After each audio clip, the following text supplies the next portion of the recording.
भूटान के प्रधानमंत्री, मेरे छोटे भाई,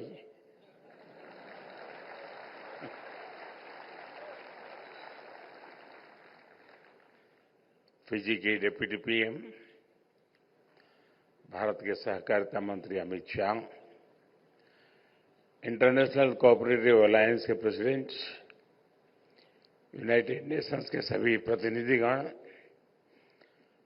दुनिया भर से यहां आए कोऑपरेटिव वर्ल्ड से जुड़े सभी साथी, देवी और सज्जनों,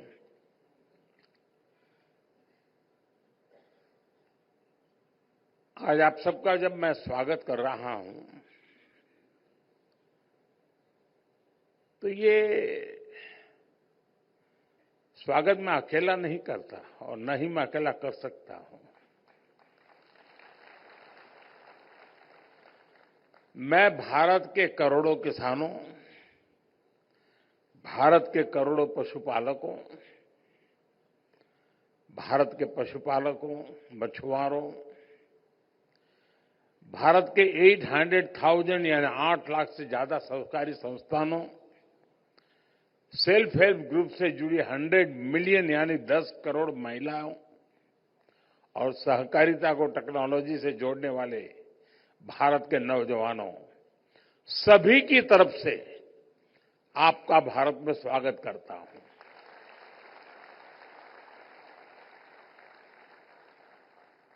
global conference of the international cooperative alliance का आयोजन भारत में पहली बार हो रहा है। भारत में इस समय हम कोऑपरेटिव मूवमेंट का नया विस्तार दे रहे हैं। मुझे पूरा विश्वास है कि इस कॉन्फ्रेंस के माध्यम से भारत की फ्यूचर कोऑपरेटिव जर्नी के लिए जरूरी इंसाइट मिलेगी और साथ ही भारत के अनुभवों से ग्लोबल कोऑपरेटिव मूवमेंट को भी 21st सेंचुरी के नए टूल्स मिलेंगे, नई स्पिरिट मिलेगी। मैं यूनाइटेड नेशंस को भी साल 2025 को इंटरनेशनल ईयर ऑफ कोऑपरेटिव्स घोषित करने के लिए बहुत बहुत बधाई देता हूं। साथियों, दुनिया के लिए कोऑपरेटिव्स एक मॉडल है, लेकिन भारत के लिए कोऑपरेटिव्स संस्कृति का आधार है, जीवन शैली है। हमारे वेदों ने कहा है, संगच्छध्वम संवदध्वम, यानी हम सब एक साथ चलें, एक जैसे बोल बोले। हमारे उपनिषदों ने कहा, सर्वे संतु सुखिनः, यानी सभी सुखी रहे। हमारी प्रार्थनाओं में भी सह अस्तित्व ही रहा है। संग और सह, ये भारतीय जीवन के मूल तत्व है। हमारे यहां फैमिली सिस्टम का भी यही आधार है और यही तो कोऑपरेटिव्स का भी मूल है। सहकार के इसी भाव के साथ भारतीय सभ्यता फली फूली है।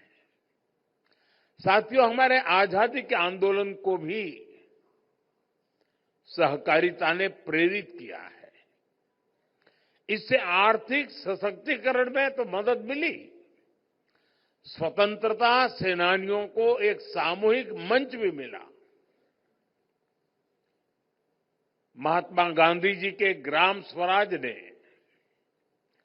सामुदायिक भागीदारी को फिर से नई ऊर्जा दी।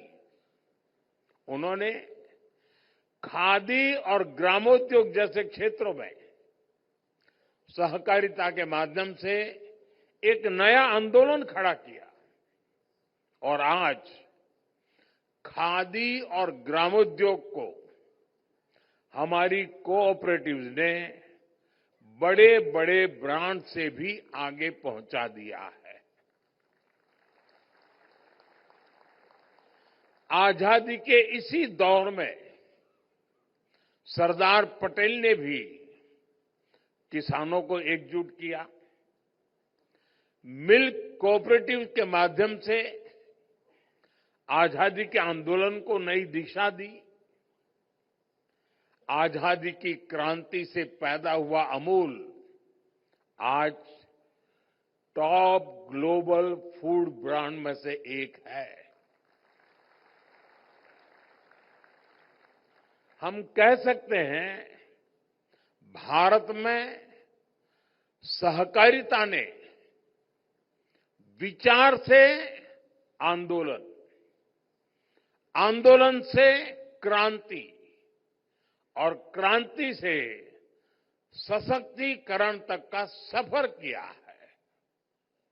साथियों, आज भारत में हम सरकार और सहकार की शक्ति को एक साथ जोड़कर भारत को विकसित बनाने में जुटे हैं। हम सहकार से समृद्धि के मंत्र पर चल रहे हैं। भारत में आज 8 लाख यानी 800,000 सहकारी समितियां हैं। यानी दुनिया की हर चौथी सहकारी समिति आज भारत में है। और संख्या ही नहीं, इनका दायरा भी उतना ही विविध है, उतना ही व्यापक है। ग्रामीण भारत के करीब 98% हिस्से को कोऑपरेटिव्स कवर करती हैं। करीब 30 करोड़ 300 मिलियन लोग यानी दुनिया में हर 5 में से और भारत में हर 5 में से एक भारतीय सहकारिता सेक्टर से जुड़ा है। शुगर हो, फर्टिलाइजर्स हो, फिशरीज हो, मिल्क प्रोडक्शन हो, ऐसे अनेक सेक्टर्स में कोऑपरेटिव्स की बहुत बड़ी भूमिका है। बीते दशकों में भारत में अर्बन कोऑपरेटिव बैंकिंग और हाउसिंग कोऑपरेटिव्स का भी बहुत विस्तार हुआ है। आज भारत में लगभग 200,000 यानी 2 लाख हाउसिंग कोऑपरेटिव सोसाइटीज है। बीते सालों में हमने कोऑपरेटिव बैंकिंग सेक्टर को भी मजबूत बनाया है, उनमें रिफॉर्म्स लाए हैं। आज देश भर में करीब 12 लाख करोड़ रुपए 12 ट्रिलियन रुपीज कोऑपरेटिव बैंकों में जमा है। कोऑपरेटिव बैंकों को मजबूत करने के लिए, उन पर भरोसा बढ़ाने के लिए हमारी सरकार ने अनेक रिफॉर्म्स किए हैं। पहले ये bank reserve bank of India RBI के दायरे से बाहर थे। हम इनको आरबीआई के दायरे में लेकर आए। इन बैंकों में डिपॉजिट पर कवर के इंश्योरेंस को भी हमने प्रति डिपॉजिटर 5 लाख रुपए तक बढ़ाया। कोऑपरेटिव बैंकों में भी डिजिटल बैंकिंग को विस्तार दिया गया। इन प्रयासों से भारत सहकारी बैंक पहले से कहीं ज्यादा अधिक कॉम्पिटिटिव और ट्रांसपेरेंट हुए हैं। साथियों, भारत अपनी फ्यूचर ग्रोथ में कोऑपरेटिव्स का बहुत बड़ा रोल देखता है। इसलिए बीते सालों में हमने कोऑपरेटिव से जुड़े पूरे इकोसिस्टम की और उसे ट्रांसफॉर्म करने का काम किया है। भारत ने अनेक रिफॉर्म्स किए हैं। हमारा प्रयास है कि कोऑपरेटिव सोसाइटीज को मल्टीपर्पज बनाया जाए। इसी लक्ष्य के साथ भारत सरकार ने अलग से कोऑपरेटिव मिनिस्ट्री बनाई। सहकारी समितियों को मल्टीपर्पज बनाने के लिए नए मॉडल बायलॉज बनाए गए। हमने सहकारी समितियों को आईटी एनेबल्ड इकोसिस्टम से जोड़ा है। इनको डिस्ट्रिक्ट और स्टेट लेवल पर कोऑपरेटिव बैंकिंग इंस्टीट्यूशन से कनेक्ट किया गया है। आज ये समितियां भारत में किसानों को लोकल सॉल्यूशन देने वाले सेंटर चला रहे हैं। ये सहकारी समितियां पेट्रोल और डीजल के रिटेल आउटलेट चला रही हैं। कई गांवों में ये कोऑपरेटिव सोसाइटीज वाटर मैनेजमेंट का काम भी देख रही है। कई गांवों में कोऑपरेटिव सोसाइटीज सोलर पैनल लगाने का काम कर रही है।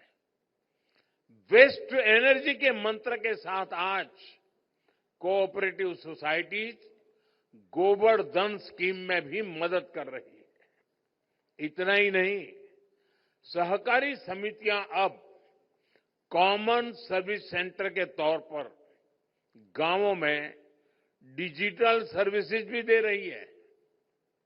हमारी कोशिश यही है कि कोऑपरेटिव सोसाइटीज ज्यादा से ज्यादा मजबूत बने,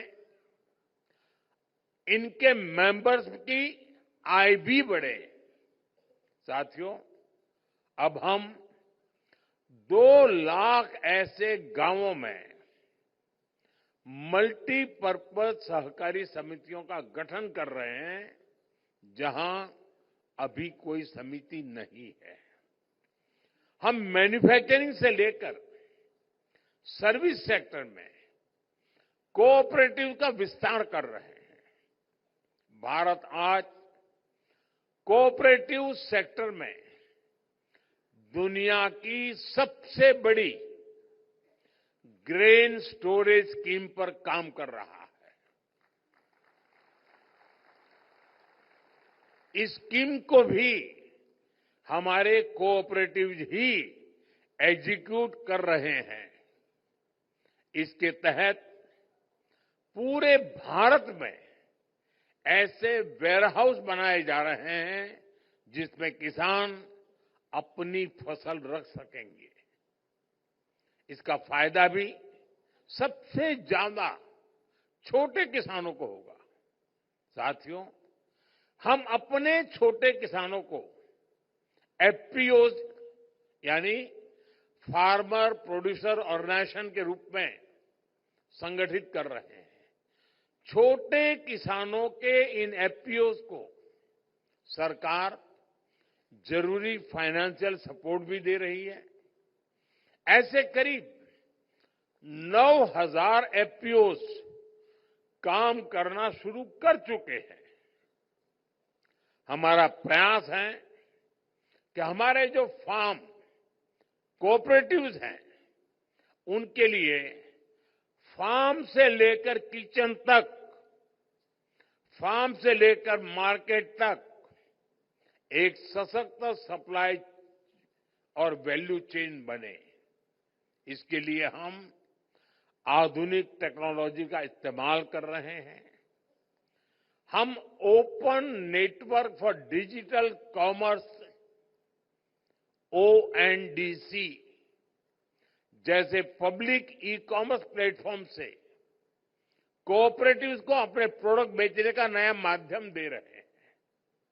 इसके माध्यम से हमारे कोऑपरेटिव्स सीधे कम से कम कीमत में कंज्यूमर को प्रोडक्ट डिलीवर करते हैं। सरकार ने जो जैम यानी गवर्नमेंट ई मार्केटप्लेस नाम का डिजिटल प्लेटफॉर्म बनाया है, उससे भी कोऑपरेटिव सोसाइटी को काफी मदद मिली है। साथियों, इस सदी में ग्लोबल ग्रोथ में एक बहुत बड़ा फैक्टर महिलाओं की भागीदारी का होने वाला है। जो देश, जो समाज जितनी अधिक भागीदारी महिलाओं को देगा, उतना ही तेजी से ग्रो करेगा। भारत में आज विमेन लेड डेवलपमेंट का दौर है। हम इस पर बहुत फोकस कर रहे हैं और कोऑपरेटिव सेक्टर में भी महिलाओं को बड़ी भूमिका है। आज भारत के कोऑपरेटिव सेक्टर में 60% से ज्यादा भागीदारी महिलाओं की है। महिलाओं के कितने ही कोऑपरेटिव्स आज इस सेक्टर की ताकत बने हुए हैं। साथियों, हमारा प्रयास है कि कोऑपरेटिव्स की मैनेजमेंट भी महिलाओं की भागीदारी उसमें बढ़े। इसके लिए हमने multi state cooperative society act में संशोधन किया है। अब मल्टी स्टेट कोऑपरेटिव सोसाइटी के बोर्ड में वीमेन डायरेक्टर्स का होना जरूरी कर दिया गया है। इतना ही नहीं, सोसाइटीज को और इंक्लूसिव बनाने के लिए वंचित वर्गों के लिए भी रिजर्वेशन की व्यवस्था की गई है। साथियों, आपने सेल्फ हेल्प ग्रुप्स के रूप में भारत के एक बहुत बड़े मूवमेंट के बारे में भी जरूर सुना होगा। विमेन पार्टिसिपेशन से विमेन एम्पावरमेंट का ये बहुत बड़ा आंदोलन है। आज भारत की 10 करोड़ यानी 100 मिलियन महिलाएं सेल्फ हेल्प ग्रुप्स की मेंबर्स हैं। बीते एक दशक में इन सेल्फ हेल्प ग्रुप्स को सरकार ने 9 लाख करोड़ रुपए, इन्हें 9 ट्रिलियन रुपीस का सस्ता लोन दिया है। इससे इन सेल्फ हेल्प ग्रुप्स ने गांवों में बड़ी वेल्थ जनरेट की है।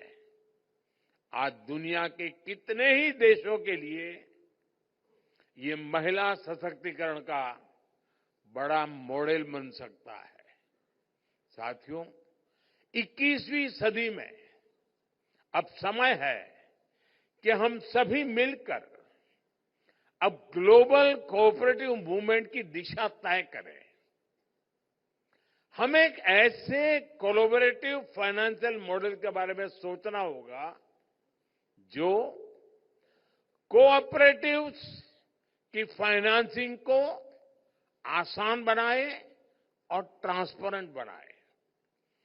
छोटे और आर्थिक रूप से कमजोर कोऑपरेटिव्स को आगे बढ़ाने के लिए फाइनेंशियल रिसोर्सेज की पूलिंग बहुत जरूरी है। ऐसे शेयर्ड फाइनेंशियल प्लेटफॉर्म्स बड़े प्रोजेक्ट्स की फंडिंग और कोऑपरेटिव्स को लोन देने का माध्यम बन सकते हैं। हमारे कोऑपरेटिव्स भी प्रोक्योरमेंट, प्रोडक्शन और डिस्ट्रीब्यूशन में भागीदारी करके सप्लाई चेन को बेहतर कर सकते हैं। साथियों, आज एक और विषय पर मंथन की आवश्यकता है। क्या ग्लोबली हम ऐसे बड़े फाइनेंशियल इंस्टीट्यूशंस बना सकते हैं जो पूरी दुनिया में कोऑपरेटिव्स को फाइनेंस कर सके। आईसीए अपनी जगह पर अपना रोल बखूबी निभा रहा है, लेकिन भविष्य में इससे भी आगे बढ़ना जरूरी है। दुनिया में इस वक्त के हालात कोऑपरेटिव मूवमेंट के लिए एक बड़ा अवसर हो सकते हैं। कोऑपरेटिव्स को हमें दुनिया में इंटीग्रिटी और म्यूचुअल रिस्पेक्ट का फ्लैग बैरियर भी बनाना होगा। इसके लिए हमें अपनी पॉलिसीज को इनोवेट करना होगा और स्ट्रेटेजाइज करना होगा। कोऑपरेटिव्स को क्लाइमेट रेजिलिएंट बनाने के लिए उन्हें सर्कुलर इकोनॉमी से जोड़ा जाना चाहिए। कोऑपरेटिव्स में स्टार्टअप्स को हम कैसे बढ़ावा दे सकते हैं, इस पर भी चर्चा जरूरी है, चर्चा की आवश्यकता लगती है। साथियों, भारत का ये मानना है कि कोऑपरेटिव से ग्लोबल कोऑपरेशन को नई ऊर्जा मिल सकती है। विशेष रूप से ग्लोबल साउथ के देशों को जिस प्रकार की ग्रोथ की जरूरत है, उसमें कोऑपरेटिव्स मदद कर सकती है। इसलिए आज कोऑपरेटिव्स के इंटरनेशनल कोलैबोरेशन के लिए हमें नए रास्ते बनाने होंगे, इनोवेशंस करने होंगे, और इसमें इस कॉन्फ्रेंस की बहुत बड़ी भूमिका मैं देख रहा हूं। साथियों, भारत आज सबसे तेजी से विकसित होने वाली इकोनॉमी है। हमारा मकसद हाई जीडीपी ग्रोथ के साथ साथ इसका लाभ गरीब से गरीब तक पहुंचाने का भी है। दुनिया के लिए भी ये जरूरी है कि ग्रोथ को ह्यूमन सेंट्रिक नजरिए से देखें। भारत का ये लक्ष्य रहा है कि देश में हो या फिर ग्लोबली, हमारे हर काम में ह्यूमन सेंट्रिक भाव ही प्रबल हो। ये हमने तब भी देखा जब पूरी मानवता पर कोविड का इतना बड़ा संकट आया। तब हम दुनिया की उस आबादी के साथ खड़े रहे, उन देशों के साथ खड़े रहे जिनके पास रिसोर्स नहीं थे। इनमें से अनेक देश ग्लोबल साउथ के थे, जिनके साथ भारत ने दवाएं और वैक्सीन शेयर की। तब इकोनॉमिक साइंस कहती थी कि उस स्थिति का फायदा उठाया जाए, लेकिन मानवता का भाव कहता था, जी नहीं, वो रास्ता सही नहीं है, सेवा का ही मार्ग होना चाहिए। और हमने मुनाफा का नहीं, मानवता का रास्ता चुना। साथियों, कोऑपरेटिव्स का महत्व सिर्फ स्ट्रक्चर से, नियमों कानूनों भर से ही नहीं है। इनसे संस्थाएं बन सकती हैं, कानून, नियम, स्ट्रक्चर, संस्थाएं बन सकती है। उनका विकास और विस्तार भी शायद हो सकता है, लेकिन कोऑपरेटिव की स्पिरिट ये सबसे महत्वपूर्ण है। यही कोऑपरेटिव स्पिरिट ही इस मूवमेंट की प्राण शक्ति है। ये सहकार की संस्कृति से आती है। महात्मा गांधी कहते थे कि कोऑपरेटिव्स की सफलता उनकी संख्या से नहीं, उनके सदस्यों के नैतिक विकास से होती है। जब नैतिकता होगी तो मानवता के हित में ही सही फैसले होंगे। मुझे विश्वास है कि इंटरनेशनल ईयर ऑफ कोऑपरेटिव में इसी भाव को सशक्त करने के लिए हम निरंतर काम करेंगे। एक बार फिर मैं आप सभी का अभिनंदन और बहुत बहुत शुभकामनाएं देता हूं। ये 5 दिन का समिट अनेक विषयों पर चर्चा करके इस मंथन से वो अमृत निकलेगा जो समाज के हर वर्ग को, दुनिया के हर देश को कोऑपरेटिव के स्पिरिट के साथ आगे बढ़ाने में सशक्त करेगा, समृद्धि देगा। इसी एक भावना के साथ मेरी आप सबको बहुत बहुत शुभकामनाएं हैं। धन्यवाद।